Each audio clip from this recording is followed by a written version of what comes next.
Good morning everyone. তো এই ভিডিওটা কাল আমি করেছি, কাল মানে গত রবিবার। তো চান টান করে চলে এসেছি রান্নাঘরে, একটু মুড়ি টুড়ি খেয়ে চলে এসেছি।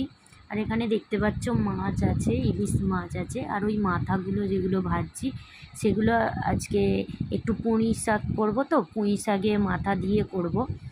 তো আমার বর ইলিশ মাছ খায় না, তাই আমাদের ইলিশ মাছ হচ্ছে, আর আমার ছেলের জন্য আর আমার বরের জন্য মাংস হচ্ছে। তো এখানে পেঁয়াজ কাটা আছে, আর এখানে আমি মাথাগুলো ভাজতে দিয়েছি। তার আগে ভাত হয়ে গেছে আমার, আর পুঁই শাকটা আমি সেদ্ধ করে মানে একটা সিটি দিয়ে আর প্রেসার কুকারে এই নিচে রেখেছি। দেখতেই পাচ্ছ ভাত হয়ে গেছে, তাতেই আলু সেদ্ধ দিয়ে দিয়েছি। আর এখানে পুঁই শাকটাও একটা সিটি দিয়ে দিয়েছি যাতে একটু নরম হয়, কারণ আমার শ্বশুর